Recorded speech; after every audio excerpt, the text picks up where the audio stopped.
Nagsimula na ang simulation. Isang beach sa Palawan, tahimik, perfect landing zone, walang depensa, walang galaw. Ganun ang nakita nila, ganun ang ina-expect nila.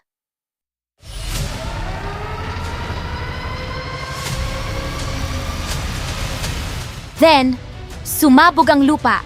Missiles, drones, apoy sa dagat. Pero hindi yan ang tunay na problema. Kasi habang busy sila sa ibabaw, may naghihintay na sa ilalim. At hindi nila alam, nasa kill zone na sila. Ang tanong, alam ba ng China ang tunay na laban? Breaking news! 4 na barkong Chino. Nakaangkla sa labas ng Luzon. Nanonood. Nagre-record. Nag-i-intercept ng signal.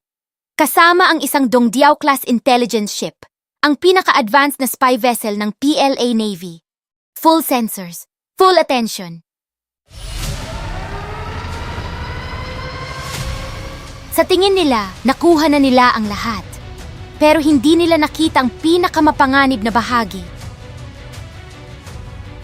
Hindi ito nasa ibabaw ng tubig at hindi ito nasa Palawan Beach. April 27th, Aporawan Beach, Palawan. Tahimik ang cove hanggang sa boom! HIMARS rocket, live, full power. Sumunod ang fighter jets, 105mm howitzers at Javelin missiles. Sa loob ng ilang minuto, ang peaceful beach ay naging battlefield. Higit 500 sundalo, Filipino, American, Australian at Kiwi ang nag-defend laban sa isang notional enemy force. Ang coup de grace, isang FPV drone na may explosive payload. Precise. Final.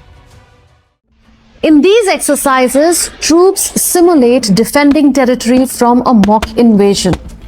What's different this time is the scale of participation and the complexity of the weapons and scenarios involved. Nang manahimik ang beach, burning landing crafts lang ang natira. Ito ang Balikatan 2026. Hindi ito entertainment. Ito ay mensahe.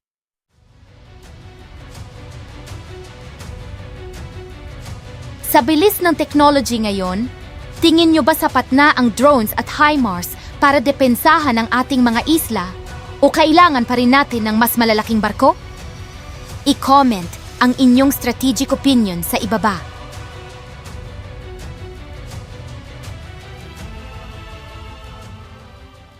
Sa labas ng Luzon, ang Chinese task force ay nanonood. No confrontation, no radio challenges. They're just here monitoring our activity. Sa wikang geopolitics, kita kayong lahat, pinag-aaralan ko kayo. Iniisip ng PLA na nakuha na nila ang data.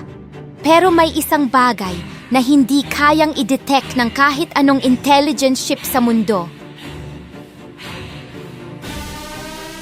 Isipin niyo ang South China Sea bilang isang chessboard. Ang China ay naglagay ng pieces sa mga artificial islands, Spratlys at Paracels. Ginawa nilang military bases ang mga coral reefs, forward positions, power projection. Ngayon, isipin ninyo na may isang move na maaaring i-isolate ang lahat ng iyon nang walang missile strike o direct confrontation.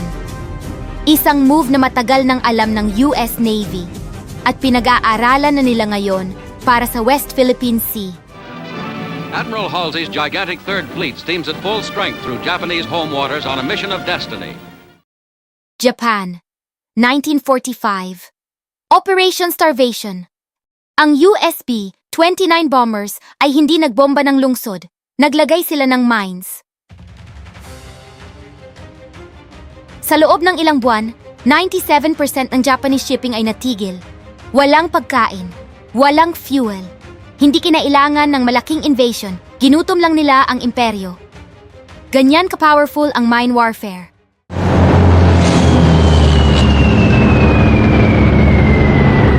Ngayon, pumapasok ang Quick Strike Series. Ito ay modernong naval mines na pwedeng i-deliver ng B-52 bombers, FA-18S o P-8 Poseidon aircraft. Rapid deployment. Halos hindi ma-detect. Isang modernong Chinese destroyer ay nagkakahalaga ng mahigit $1 bilyong. Isang quick strike mine, mas mura pa sa second-hand na Fortuner. Isang mina, isang barko. Game over. Ito ang asymmetric warfare.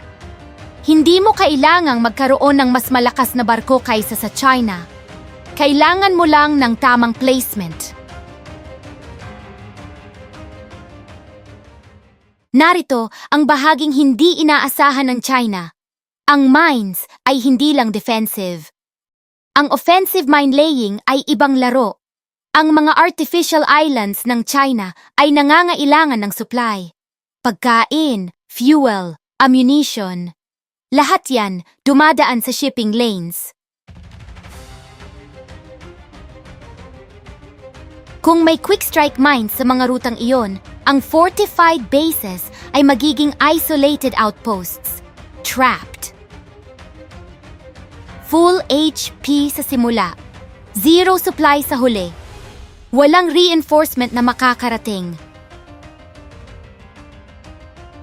Ang pinakamalaking advantage ng China ay pwedeng maging pinakamalaking liability nila nang walang single missile na pinaputok. Sa gaming terms, hindi sila binaban. Binablock lang ang spawn point nila.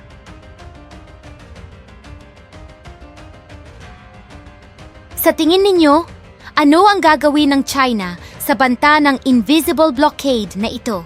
Susuko ba o susugal sa isang full-scale war? Let's talk strategy in comments. Hindi lang ito tungkol sa atin.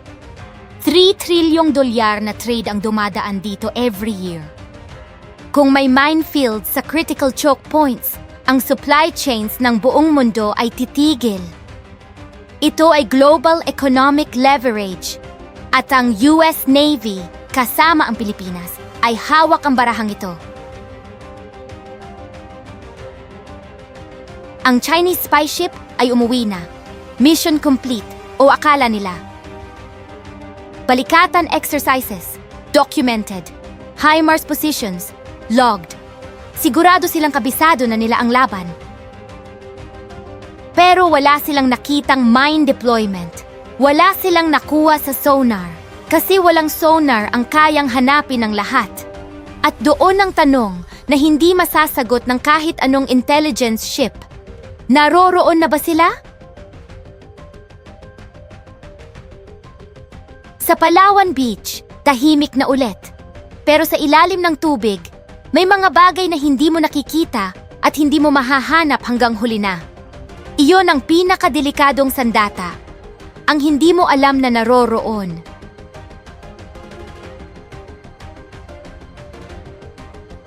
Naniniwala ba kayo na ito na ang counter playbook na magpapabago sa sitwasyon sa West Philippine Sea? I-share ang video na ito at huwag kalimutang mag-subscribe para sa susunod nating defense analysis.